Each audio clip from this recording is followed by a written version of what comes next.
A very good evening to one and all attending this webinar. I would like to begin the session by quoting the words of Anthony Douglas.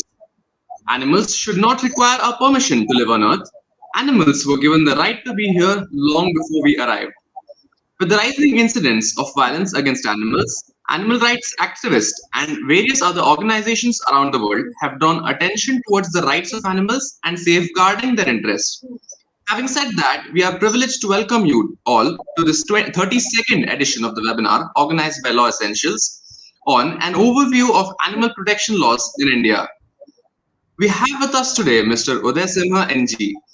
He was an honorary animal welfare officer at the Animal Welfare Board of India. He worked as an assistant professor at School of Law, Geetham deemed to be University, Visakhapatnam, CMR Law School, Bangalore, and currently is working at the Faculty of Law, PES University as an assistant professor.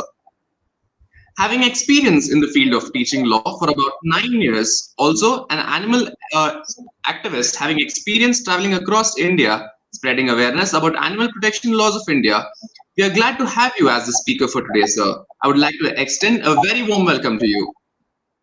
Thank you, Mr. Farhan. Indeed, it's my pleasure to be with you all virtually, and a big thanks to Law Essentials India for having me here. And this being an unconventional topic for this evening, I hope the listeners would, in fact, like it. And at the end of the webinar, I hope there are few questions which would be posed to me for discussion. With that note, I think with your permission, we can go ahead and start the webinar.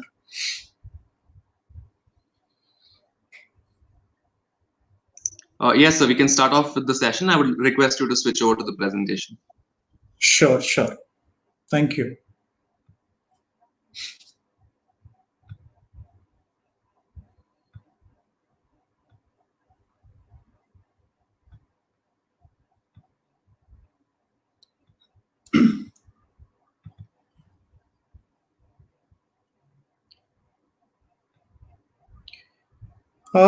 Good evening, everyone. As I just mentioned a couple of seconds back, we are in the era where the concept of right to life, unfortunately, is losing its essence. Of course, the said statement sounds like a sweeping statement, but whatever we have been witnessing of late in the said pandemic, and the way the people are losing their lives, the way the facilities which in turn are not at place, basically when we talk about the medical facilities, somewhere down the line, I feel that we are losing the essence. Some people may wonder that the concept of right to life, first of all, is depleting for human beings. And, I have come here before you to talk about right to life with respect to animals, their laws which in turn are applicable, so on and so forth. I have few disclaimers to make before I proceed further with my, presentation before you. Number one, I'm not sitting here virtually to talk about go vegetarian or go vegan. No, that's none of my business. Food is, an individual's choice, with all due respects to the choice of an individual. Let me make it clear that I'm not here to ask people to go veg or to go vegan. Number two, as far as possible, I always try and remain apolitical, because anything and everything in India, at least, gets related to politics as well as religion. Now, again, as I said, as far as possible, I would remain neutral on that aspect as well. This particular, topic is being, chosen by me because of one main reason is this is the most neglected area, which is really unfortunate. Of course, we do have laws at place. We do have various legislations at place. But when it comes to implementation, when it comes to interpretation, basically, somewhere we are not achieving the goal what we were to. With this note, let me give you a brief idea about the animal protection laws in India with a special concentration on the Prevention of Cruelty to Animals Act 1960. Now, for a moment, let us, try to introspect after going through this particular quote by Mahatma Gandhi.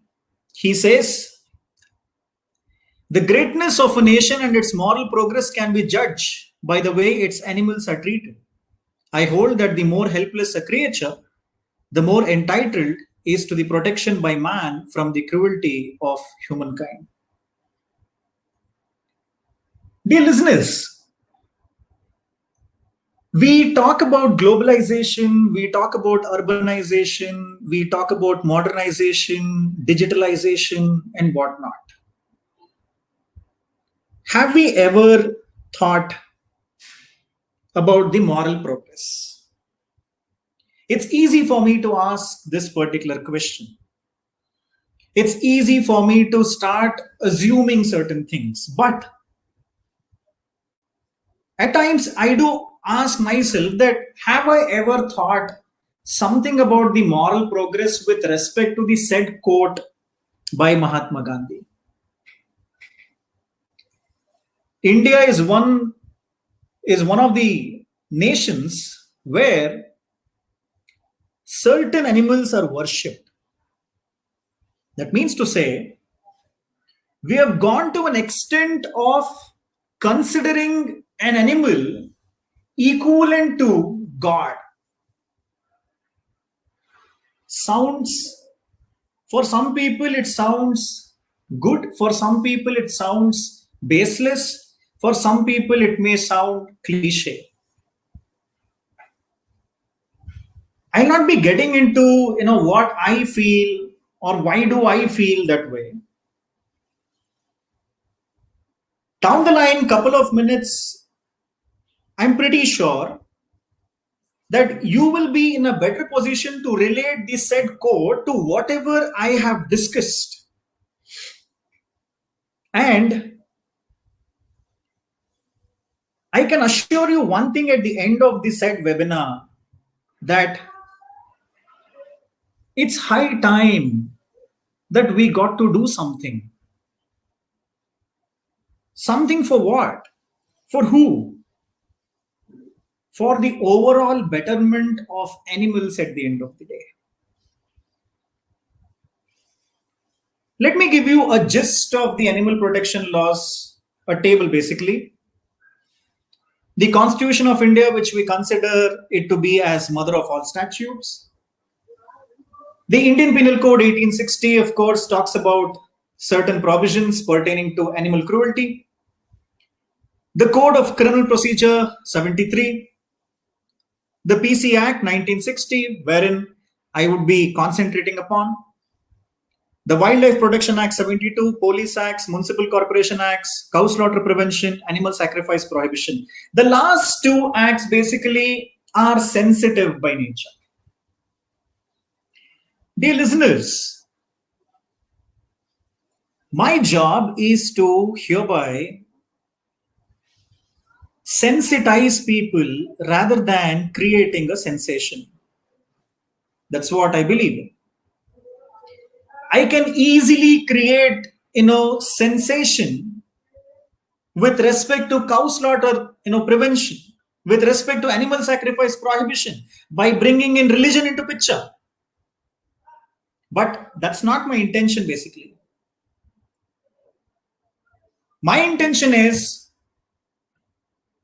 to hereby give you a brief idea that where we stand when it comes to protection of animals? Of course, India is a vast nation, a complex nation with people with different mindsets. Some of them may not appreciate the said topic, keeping in mind various kinds of controversies what the non-governmental organizations have gotten into. The recent controversy with respect to Amul and one of the non-governmental organizations, you all know about it. I'm not representing any kind of non-governmental organization here, though I have worked with a non-governmental organization in the past.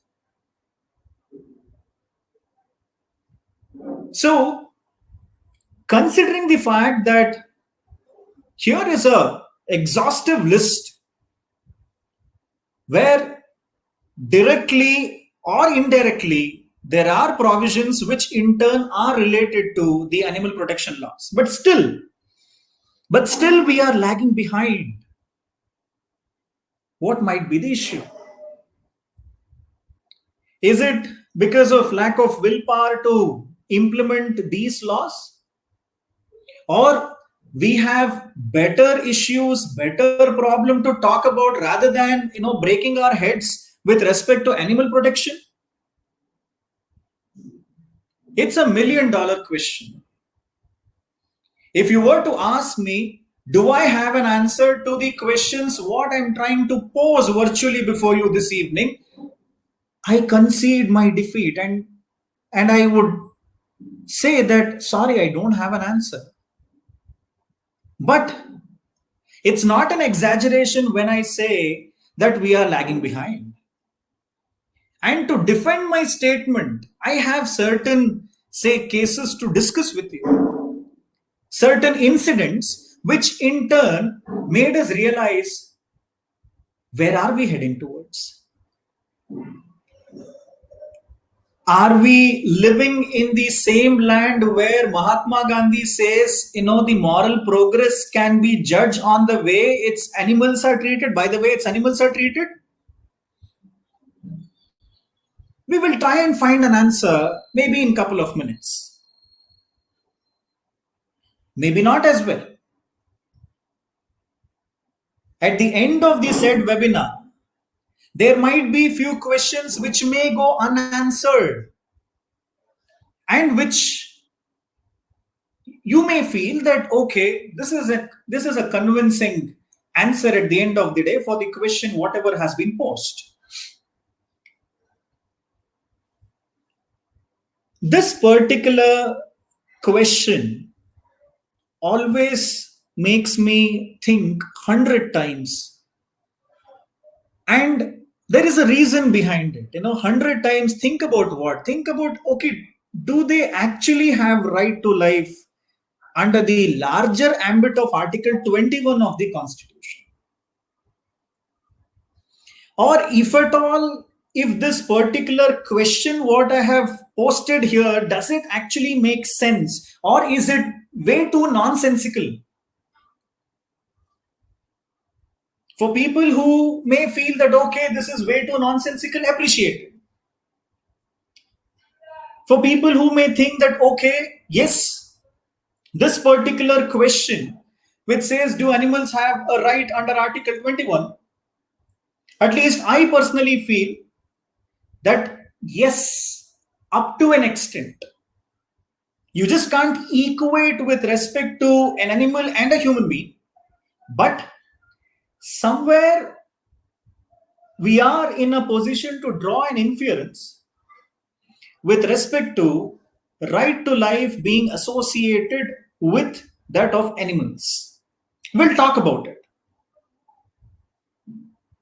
This particular picture speaks volumes. Jallikattu.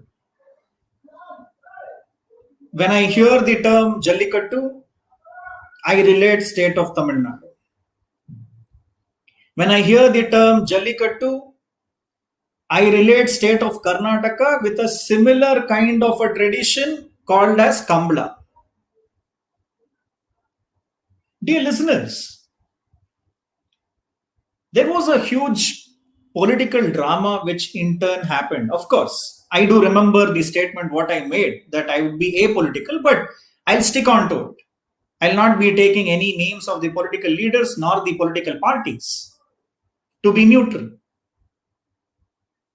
The state of Tamil Nadu basically had enacted a law called as Tamil Nadu Regulation of Jallikattu Act 2009, which came into force on 5th of August 2009.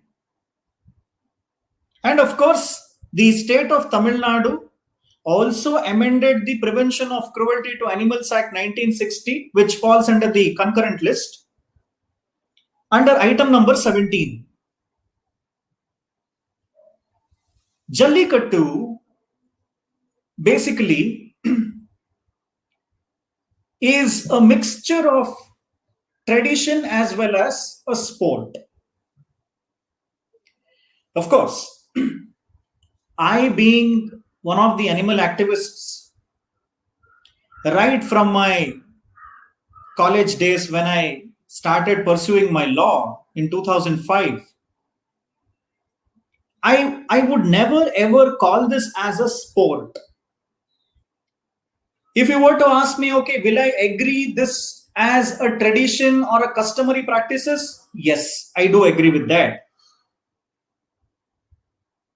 This particular, say, tradition, which in turn involves a tug of war between a bull and the participants there. You can see few participants who are trying to tame the bull. The literal meaning of Jallikattu is, basically in the olden days when the said tradition had started, there was a golden ring which was tied to the horn of the bull. And these men who participated in taming the said animal, a person who was successful enough to tame the animal, the golden ring, the gold ring which was tied to the horn of the bull was given away as token of prize, appreciation. This is basically a bit of history about Jallikattu.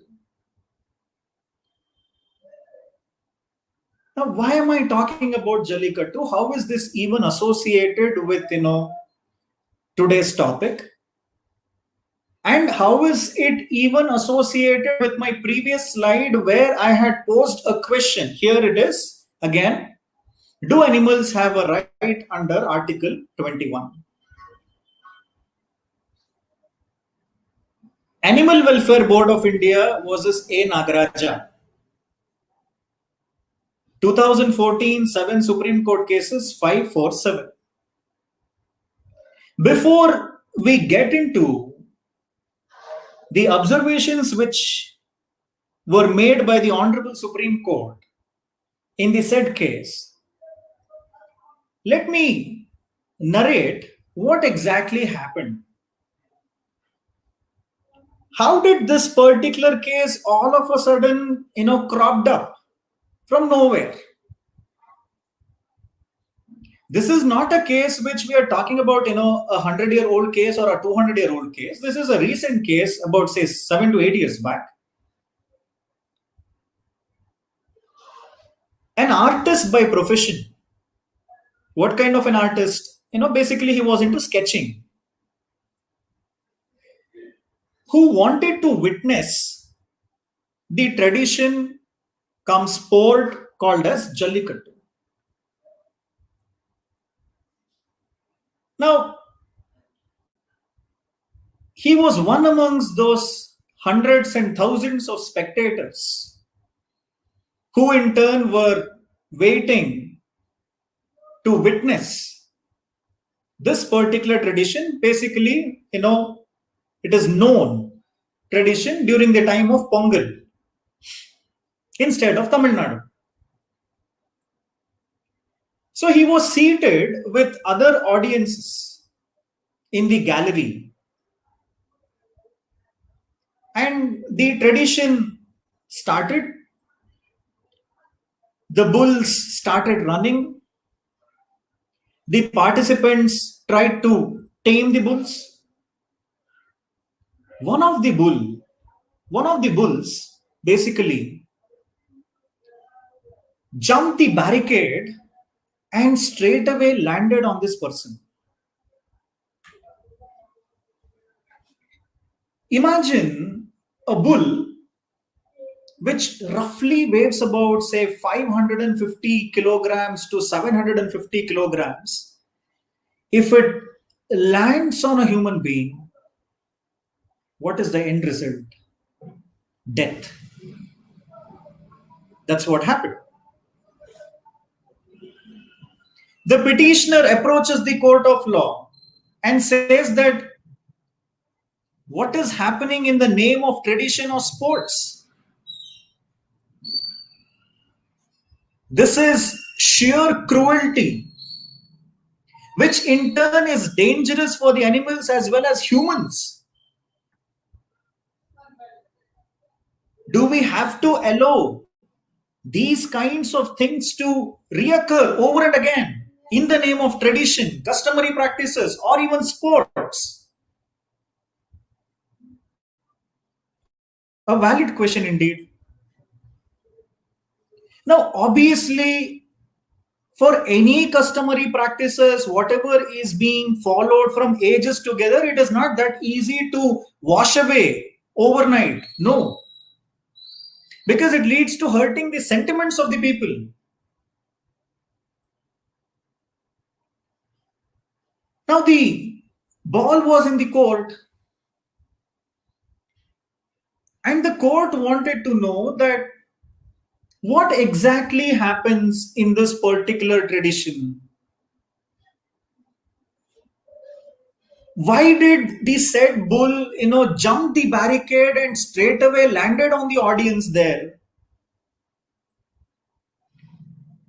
Was it frustrated? Was it irritated? Was it tortured? The Animal Welfare Board of India did submit a report. And trust me, this is not an exaggeration, dear listeners.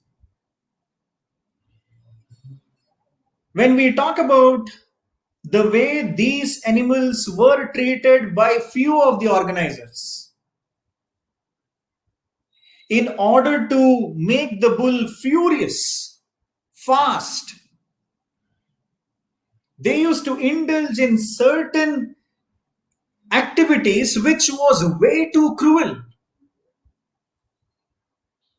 Mixture of lemon and tobacco was being rubbed to the eyes of the bull. The tail of the bull was broken. Hot iron rods were placed on the buttocks of the bull, which irked the bull, and the bull starts running hayway.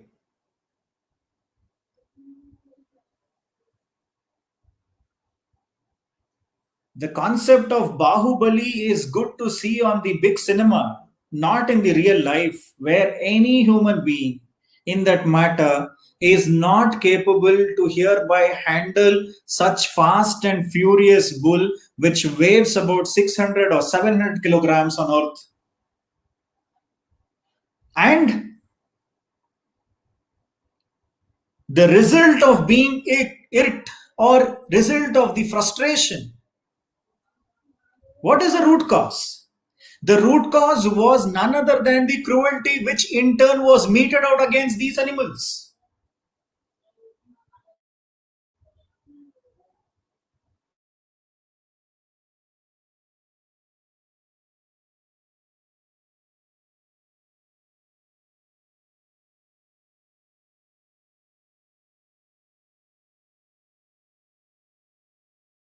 Out of the box and start thinking, out of the box.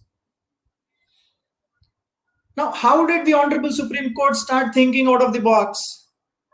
It said it's high time that we should get into a broader interpretation of Article 21 of the Constitution of India.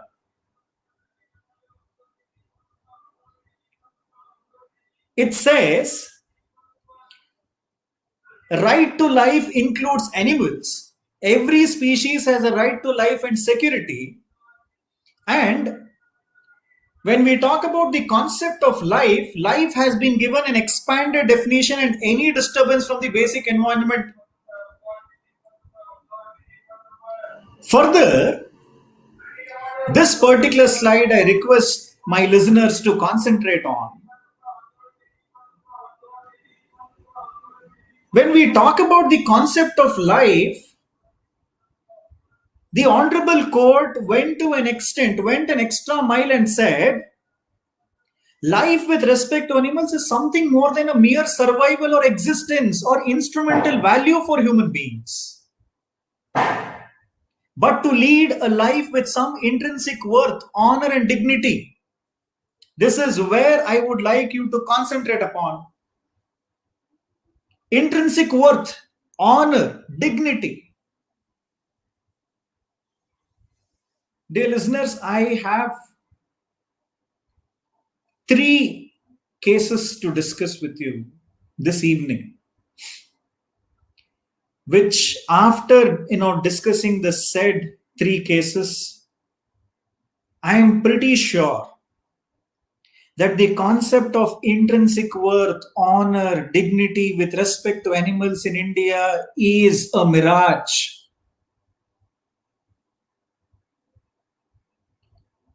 It's like a dream where people like me, people like you are dreaming for.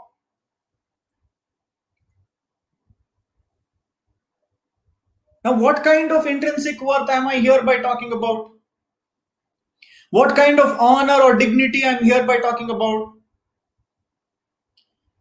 I have faced certain questions that, okay, do you mean to say that we are not supposed to eat animals? We are not supposed to eat meat? No, that's the reason why I gave a disclaimer at the beginning of the said webinar that, look, I am not sitting here to have this propaganda that go veg or go vegan. No. They are also living beings like us. They exist with us. And it's an undisputed fact that we, the humans, have been intruding into their personal spaces. It's not the other way around. Remember, couple of minutes back when I started the said webinar, I did make a statement that, we are thinking, we are tilting towards globalization, urbanization, modernization, digitalization, and whatnot. By doing so, obviously, we are the one who are intruding into their space, but not the other way around. Further, the court has said that every species has an inherent right to live and shall be protected by law subject to the exception provided out of necessity. And most importantly, dear listeners, honor and dignity of animals cannot be deprived arbitrarily. When there is no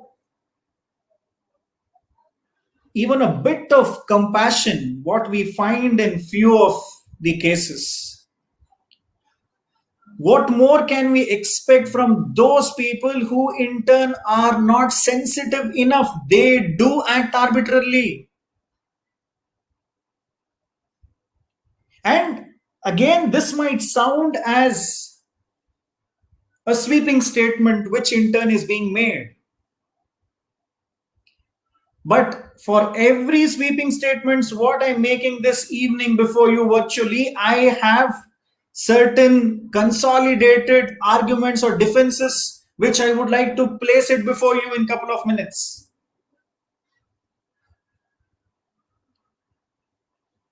48A says protection and improvement of environment and safeguarding of forests and wildlife. Now, Again, it's beautiful to read. The state shall endeavor to protect and improve the environment and to safeguard the forest and wildlife of the country, so on and so forth. It's way too amazing. If we were in a position to implement all these things, please understand one thing, dear listeners.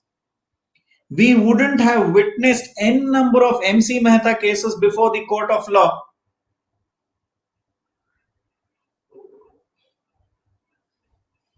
Couple of days back, a very disturbing video which in turn was viral on the internet of hundreds and hundreds of bodies which in turn were flowing.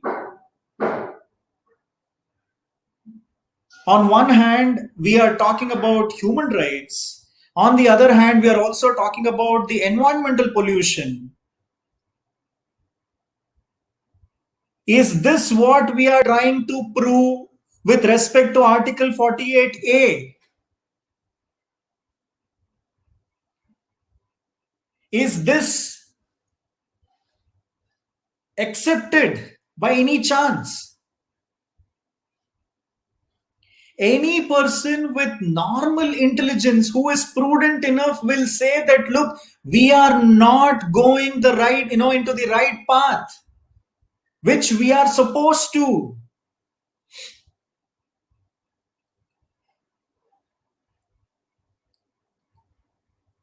And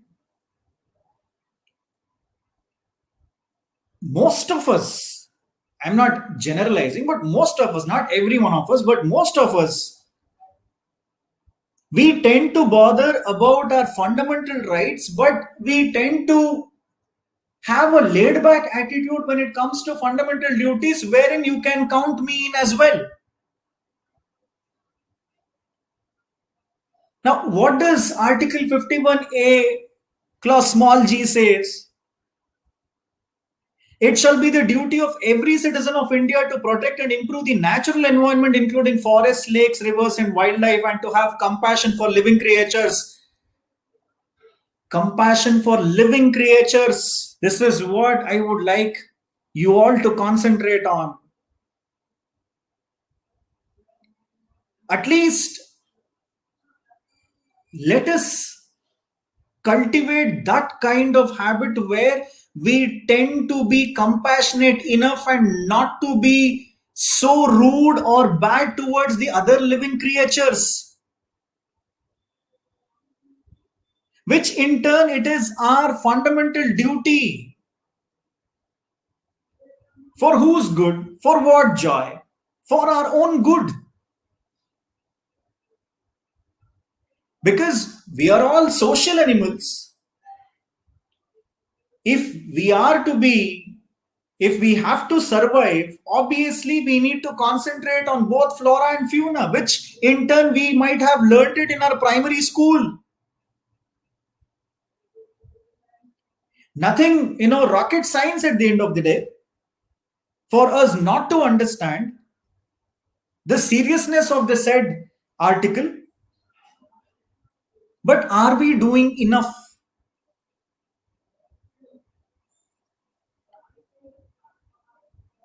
Let's look into the objective of the Prevention of Cruelty to Animals Act 1960, dear listeners. To prevent the infliction of unnecessary pain or suffering on animals. Now, when we talk about the PC Act 1960, I would like you to concentrate on one particular section. Of course, I have other sections as well, which because of paucity of time, I would be skipping these. One particular section I would like to take you through is animal cruelty. This picture as well speaks volumes. The lady in the picture is Ponnamma, a resident of Bangalore city at Jallikattu, Bangalore. The dog which in turn, the name of the dog is basically Ammu, which is no more now. A heart-wrenching story. Ponnamma was irritated the day she saw Ammu littering, her puppies. The photograph shows the dead body of 5 puppies. In fact, the total number of puppies which were killed by Ponnamma was 8. Ponnamma gets irritated the way Ammu litters the puppies. To teach a lesson to Ammu, the mother dog, in front of Ammu, the mother dog, Ponnamma picks up one by one and smashes the puppies on the ground. This is not an exaggeration. The newborn pups were smashed to the ground. And this was noticed by the bystanders, and they lodged a complaint against Ponnamma. And Ponnamma is called before the 45th ACMM Bangalore, and Ponnamma was scot-free after paying 1,000 rupees as penalty. 1,000 rupees as penalty for claiming the lives of 8 innocent puppies and a mother dog. Dr. Vinay More, who in turn was taking care of Ammu, the mother dog here, had found out that Ammu was suffering from canine distemper, and Ammu slipped into depression and she lost her life because her own puppies were killed right in front of her by this lady. Dear listeners, what kind of compassion are we hereby talking about? We did look into a slide with respect to the fundamental duties, right? What kind of compassion are we hereby talking about? And with respect to the 1,000 rupees penalty, 700 rupee was with respect to mischief by killing or maiming an animal. Another 100 rupee was under section 93 of IPC. And another 200 rupee under section 11 of the PC Act 1960. All put together 1,000 rupee if the convict fails to pay the penalty, 15 days of simple imprisonment, as simple as that.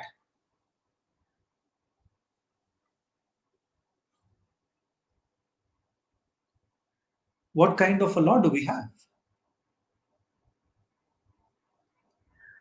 Is 1,000 rupee is the maximum worth of life of these innocent puppies?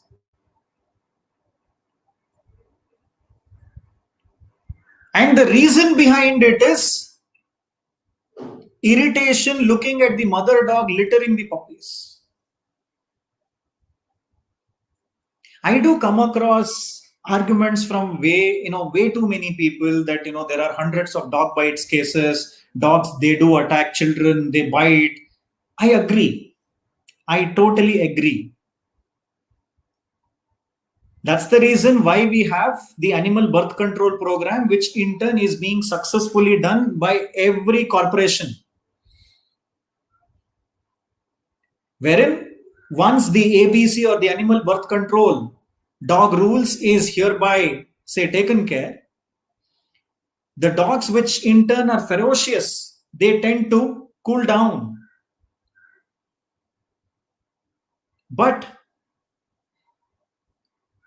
here and there, where we come across cases of dog bites, dog attacks, do we mean to say that we go to an extent of killing newborn puppies like how this particular lady did it?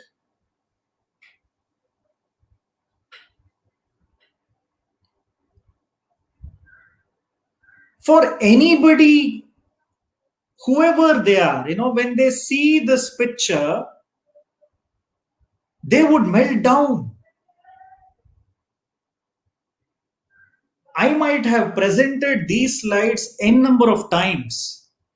Wherever I present the said slide, it makes me realize one thing, that we are way too rude when it comes to handling the issues pertaining to animals. Of course, this was never appreciated by anybody else except Ponnamma. None of them were happy. And the irony here is the penalty. The government of India has come out with the draft regulations of the PC Act 1960, which is a different story altogether. After so much of deliberations, wherein the legislature is trying to come out with a new act, we will have to wait and watch. But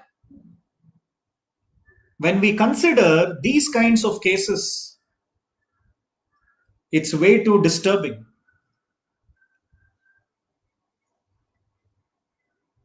Who doesn't remember this beautiful tigress Avni? Allegedly a man-eater. Allegedly have killed 16 farmers at Yavatnamal district in state of Maharashtra. It was basically a state-sponsored killing. Tigress Avni, when she was shot dead by the hunter here. And by the way, the hunter in this particular picture is a private hunter, but not associated with the forest department.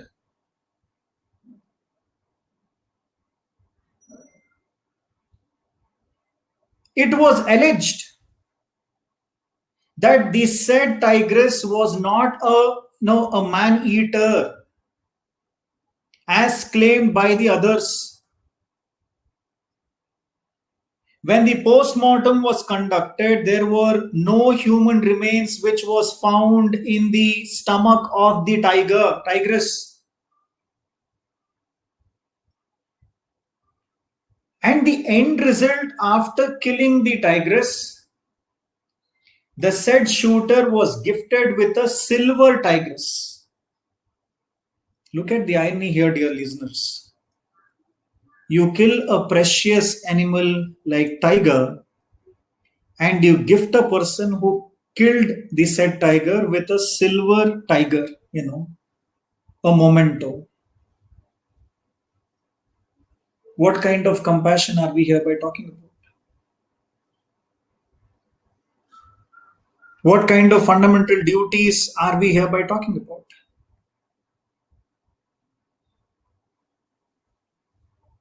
Don't we think that this is an arbitrary decision which in turn was taken by the government? I do agree.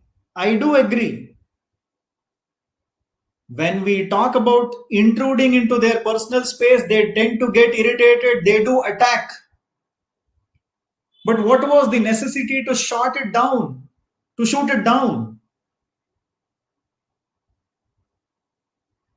Wasn't there a tranquilizer? Yes, there was. But the other side of the story, in this particular case, dear listeners, is the hunter tried tranquilizing the tigress, but the tigress started attacking the hunter, which he had no control over, and he had to shoot. Only he knows the truth.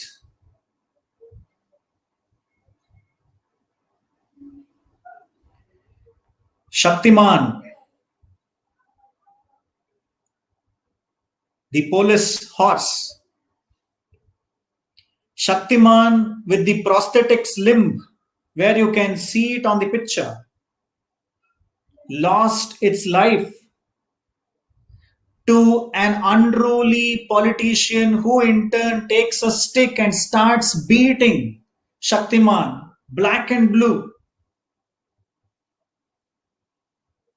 Shaktiman sustains grievous injuries. Ultimately, it had to let go its precious life.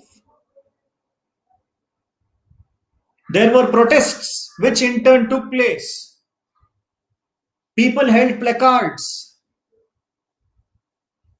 But ultimately, we couldn't save him. Like these, there are hundreds and hundreds of cases which in turn depicts the misery of animal cruelty when we talk about the said cases in India.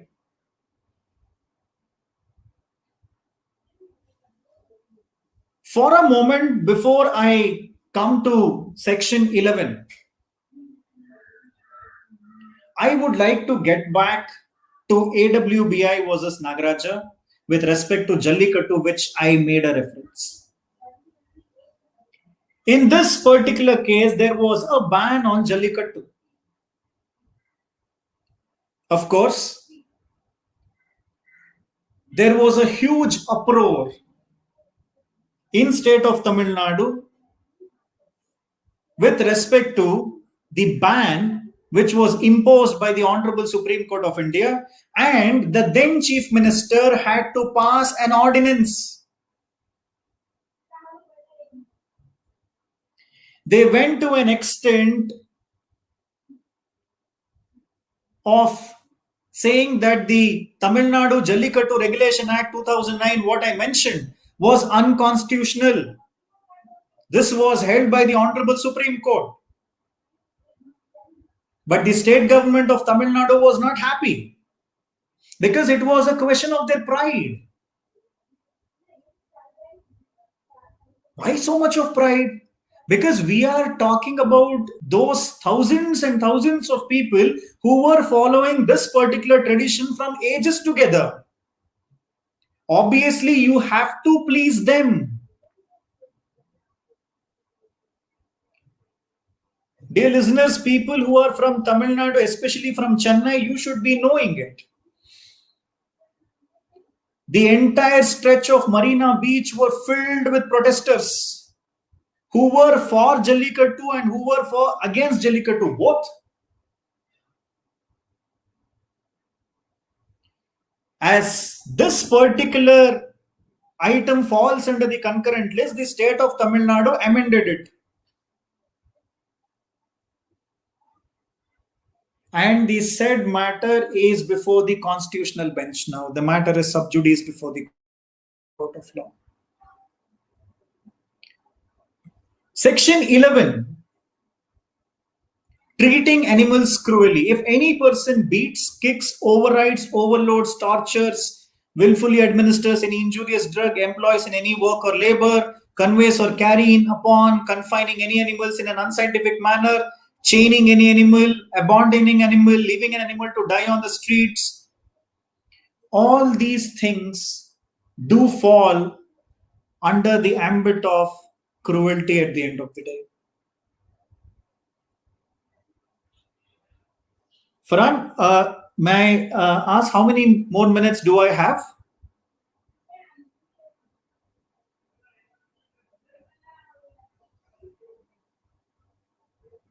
Is Mr. Farhan around?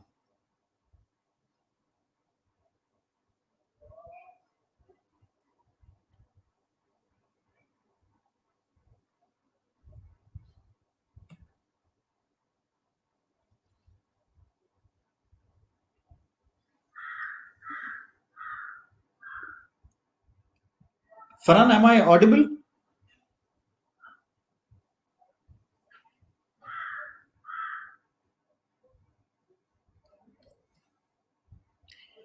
Okay, let's move ahead further with the exceptions here. Dehorning of cattle or other castration or branding or nose roping of any animal, destruction of any animal under the authority of any law, commission or omission of any act in the course of a destruction of any animal for mankind unless such destruction was accompanied by the infliction of unnecessary pain or suffering. For every law, obviously, there needs to be an exception. One thing which makes me wonder is with respect to the penalty for practicing fuka or doomdev. Fuka or doomdev is one of those practices which in turn is so cruel, wherein it involves forceful infusion of air to improve lactation, which in turn makes the animal to give more and more milk. Now, dear listeners, please understand, when we concentrate the penalty here, the penalty is with respect to 1,000 rupees or with imprisonment for a term which may extend to 2 years or with both. These kinds of activities do keep happening, but hardly there are any convictions where we have come across when we talk about the penalty for practicing fuka or doomdev.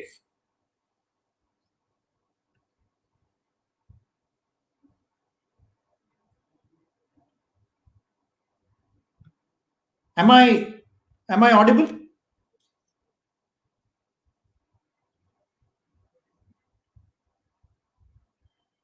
Okay. I think Mr. Farhan has texted me that another 5 minutes. I think because of paucity of time, I'll not be able to cover the experimentation on animals, exhibition of animals, the SPCA, Society for the Prevention of Cruelty Against Animals, district administration and their roles, the role of the state government, the role of the State Animal Welfare Board, as well as the role of the Animal Welfare Board of India.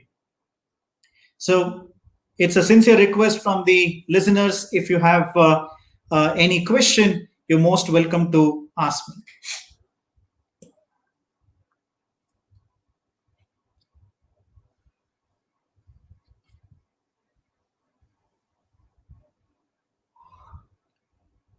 Okay, that's what, a couple of minutes back, I did talk about the Amul issue.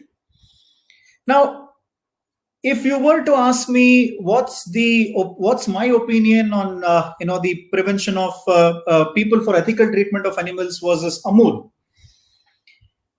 going by the efforts of the PETA with respect to Amul, it has attracted lots and lots of criticisms at the end of the day.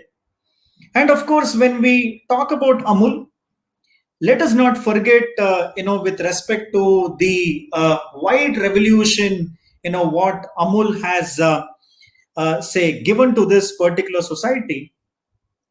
I think rather than directly, approaching Amul and trying to, request Amul to adopt the other fair means by avoiding the production of milk, I think the people for ethical treatment of animals should find out a via media, of course, in order to concentrate, those activities which in turn would hereby lessen the cruelty aspects on especially the milch animals, which in turn gives out milk. This is what I personally believe. Unfortunately, I have been witnessing the media being biased and trying to portray a thing that, okay, the people for ethical treatment of animals have their own kind of agenda in this. So they are trying to fool people around, so on and so forth.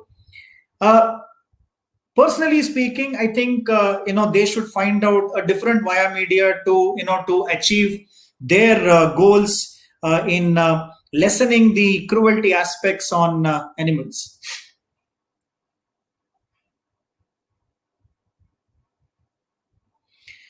Of course, Jallikattu judgment, I do understand, with respect to being considered as, known as Magna Carta for animal rights. But unfortunately, I'm not happy with the amendment, whatever was being done by the state of Tamil Nadu. Remember, this particular case, I always related to that of Shahbanu Begum's case. Nothing to do with Shahbanu Begum and animal rights. Just to give you an opinion, how the judgment was overturned or overruled by the intervention of the state legislature. Invoking section 125 of Code of Criminal Procedure 1973 in Muhammad Ahmad Khan was a Shahbanu Begum, we all know. Then later we also know that the political developments which took place at that particular point of time, and a new piece of legislation was brought in. Tell me, what is the difference between that particular intervention of the legislature to this? Whatever happened in state of Tamil Nadu is as good as whatever happened with respect to Shahbanu's case. I am trying to bring in the nexus between that of the honorable judiciary and the honorable legislature as well as the executive.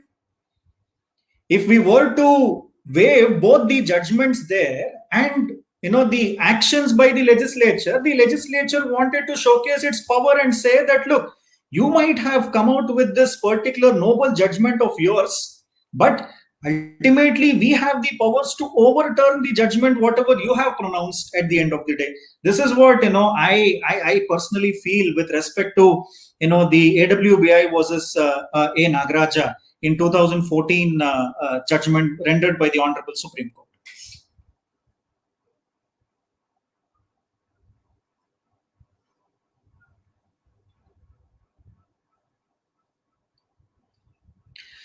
Okay, I did, mention the, the list of the exhaustive list with respect to the animal protection laws. Of course, as I told you, because of paucity of time, I was not in a position to talk about all those piece of legislations which in turn are pertaining towards the protection of animals in India. But for a moment, up to an extent, yes, you are right. When we talk about the animal laws, they are inclined towards the endangered species. I agree. But when you look at the nuances, when we try to understand the nuances of the Prevention of Cruelty to Animals Act 1960, it does concentrate on the domestic animals. It does concentrate on laboratory animals. It does concentrate on the performing animals. It does concentrate on the milch animals, so on and so on. But as I told you, the government is planning to come out with a better version of the Prevention of Cruelty to Animals Act, which in turn, whatever we have presently is stale, and with respect to penalty, so on and so forth. Of course, the Wildlife Protection Act 72 may talk more about the endangered species, but the PC Act 1960, it does concentrate on the other animals as well, apart from the endangered species. This is what I want to put it across to you.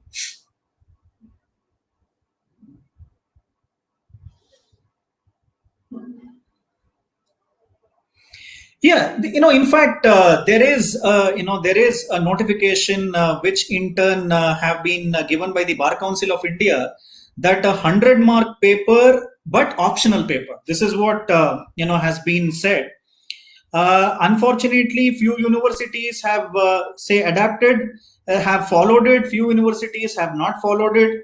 At least when we talk about the animal protection laws, when I remember when I was studying law from 2005 to 10 under Bangalore University, we just had about 20 marks paper on animal laws. I don't even remember the nature of questions which were asked. Yes, your question is right.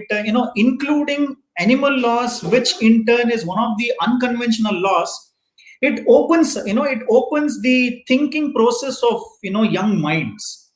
See, on a day-to-day basis, we do understand criminal law is there, civil law is there, IP laws, banking law, all those are regular thing what we tend to learn. Even if we want it or not, we are going to learn.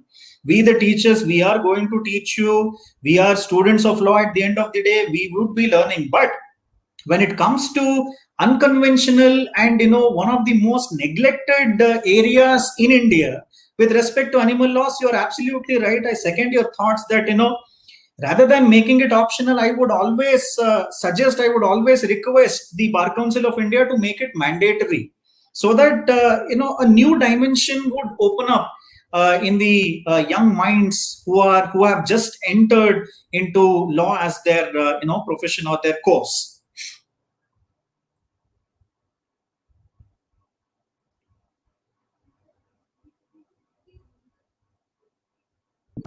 So that was a very good session, and thank you so much for enlightening and enriching us with knowledge and the questions which were posed as well. And and it was a very good perspective of animal laws. And I would also like to tell that we all share a planet, and our aim must be towards sustainable living and must respect one another, right? Be it animals or humans, everyone must take sole initiative in protecting the lives of animals also, and not harm them. With this note, I would like to end the webinar, and we look forward to active participation in all events organized by us. Thank you, Geeta, and thank you, Farhan. In fact, I would like to share an information that Miss Geeta Shri is my student at Faculty of Law, PES University, Bangalore. Wherein who is courteous enough to hereby coordinate with Mr. Farhan of Law Essentials India. A special thanks to Mr. Farhan for inviting me this evening virtually, and my sincere request is, whatever is possible from our end, let's strive towards improving the qualities life of animals. That's at the end of the day, that is what would give us a bit of happiness, along with the other activities whatever we tend to do on a day-to-day basis. With this note, I thank the Law Essentials India. I thank Mr. Farhan. I thank Ms. Geetashri and all the listeners out there for being patient enough to hear to me. Thank you so much. Stay safe. Thank you all.